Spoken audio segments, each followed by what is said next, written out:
तपस्या थी, लेकिन अंत में विमान आया, विमान पर बैठ करके जा रहे थे। तब तक एक संत आकर कहे, महाराज आप कहाँ जा रहे हैं?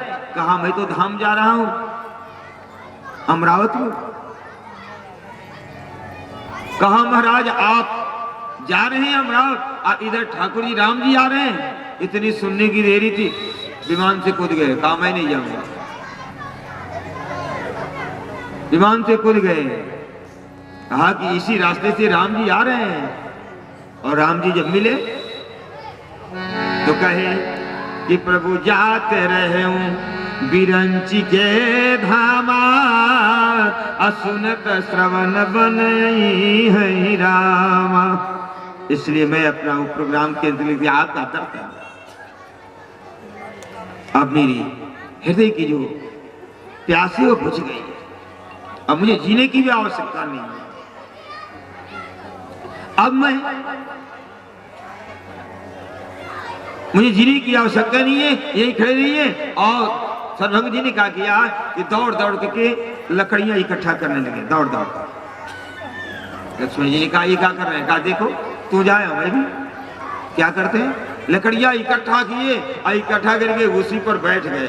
और बैठ करके ठाकुर जी से कहा थोड़ा सरकार वो कमंडलू मेरा दे दीजिएगा। राम जी कमंडलू को उठा करके दिए सर्वभंग जी के पास। और उन्होंने हाथ में जल लेकर के प्रण किया कि जीवन भर जितना मैंने जो पुण्य कर्म है मैं प्रभु आपको समर्पित करता हूं। मुझे रानी की आवश्यकता नहीं है, एक बार आपका दर्शन हो जाए, उसके बाद इस धराधाम में क्या रखा है। ये पृथ्वी कर्म भूमि है, तपस्या की भूमि है। तप आधार जग सृष्टि भवा, तपस्या का आधार। और जोग रूपी अग्नि का आह्वान किया और जोग रूपी अग्नि में जल गए सर्वभंग जी। ठाकुर जी की कृपा से ठाकुर जी ने अपने धाम अपने पद को प्रदान कर दिया। बोली राघवेंद्र सरकार। आगे भगवान सुतीक्षण जी के पास आए।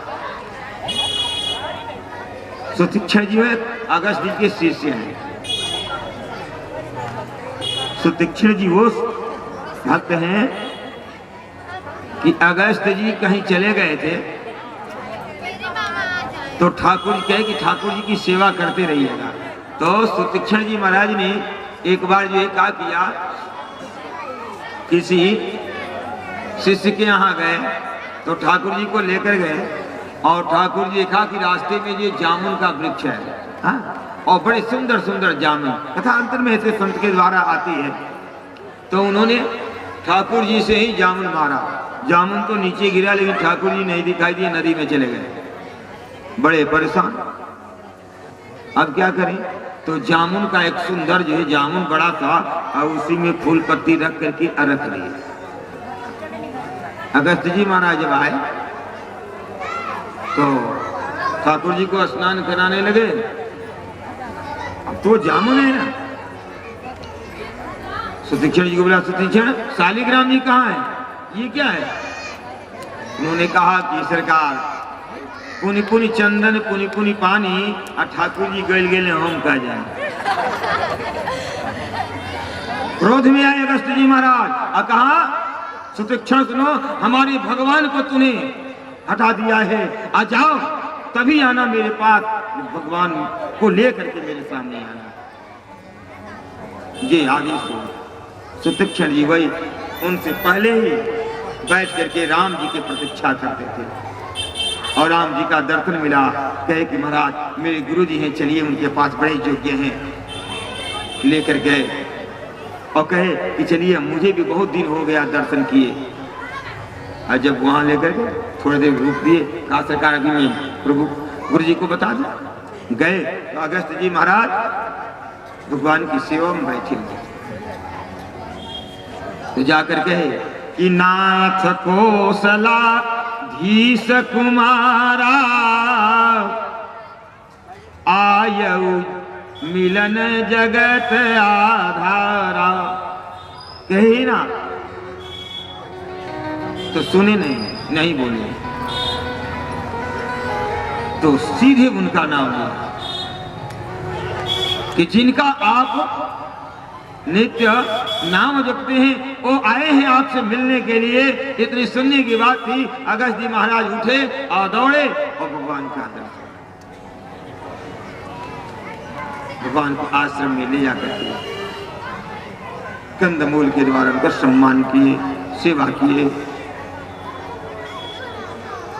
अब अगस्त जी से राम जी कहे कि मुनिवर एक बात है, 3 जगह 3 बात राम जी पूछे हैं वन में, ध्यान से। अब भरद्वाज से पूछा कि नाथ कईम के ही मग जाए, क्यों?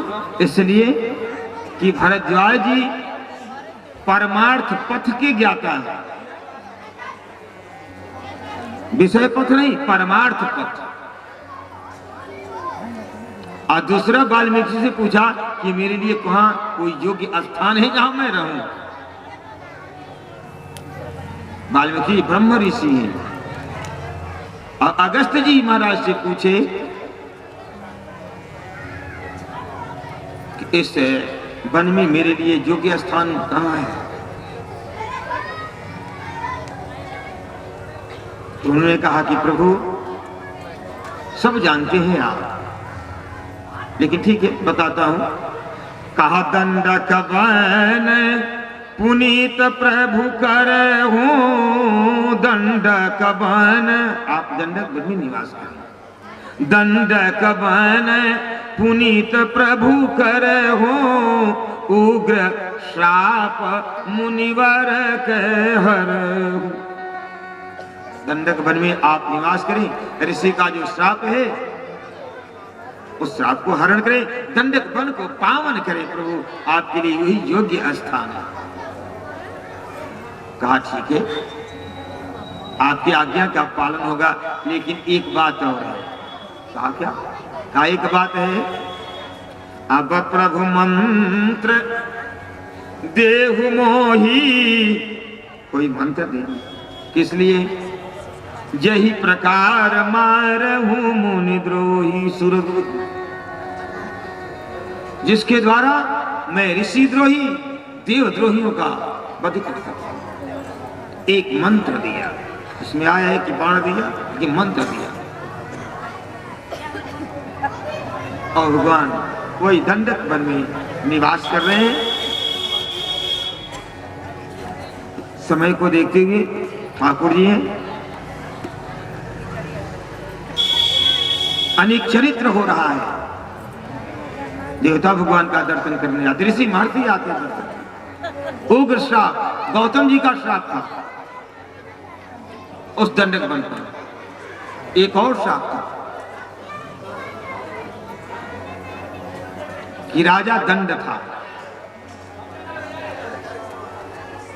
वह रघुवंशी अयोध्यावासी, लेकिन किसी कारण से पिता ने कहा किया कि विंध्याचल से लेकर दंडक वन तक उसका राज्य जाओ। लेकिन वह विषयी था, कामी था, और एक बार दंडक वन में विचरण करने के लिए गया। एक ऋषि की कन्या को देखा, बड़ी सुंदर थी। उससे बात किया, उसने कहा मेरे पिताजी से मांग लीजिए, मेरे पिता दे देंगे, मैं सहज चल चलूंगा। लेकिन उसकी इच्छा यही काम किया, उसके साथ दुर्व्यवहार कर दिया।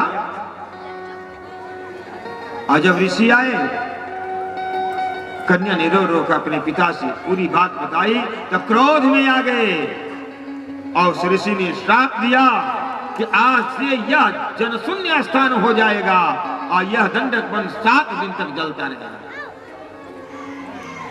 आज जिसने यह कुकृत्य को किया है वो अपने ही पार्थिव शरीर का मांस ही भोक्षण करेगा। यह सुना तो दंड राजा जो है गया, तो ऋषि ने कहा देखो आ गए हो तो एक बात है, जाओ तेरा उद्धार होगा। जिस दिन अगस्त ऋषि को तुम कोई वस्तु प्रदान कर दोगे उसी दिन तेरा उद्धार होएगा। और श्राप दिया था कि 7 दिन ये जलेगा, और वो जो कुकृत्य किया है वो 7वें दिन उसकी मृत्यु हो जाएगी।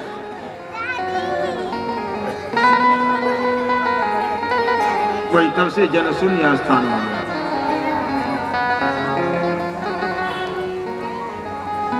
तो अगस्त जी के द्वारा ही राजा दंड का उद्धार। वही कहते हैं कि दंड कवन पुनीत प्रभु करहूं, उग्र शाप मुनिवर कह हरहूं। दंडक बन गई निवास।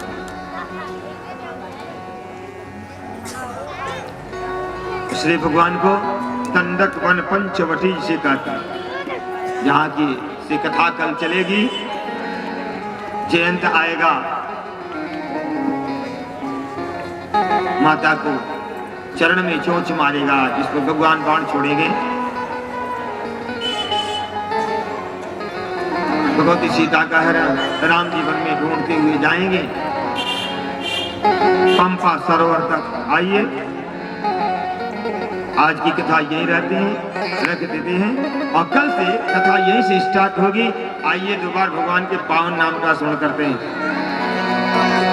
हरे गोविंद जय जय गोपाल जय, गोविंद जय जय गोपाल जय जय, गोपाल जय, गोविंद जय जय गोपाल जय जय, राधा रमण हरे गोविंद जय जय,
आरती करें।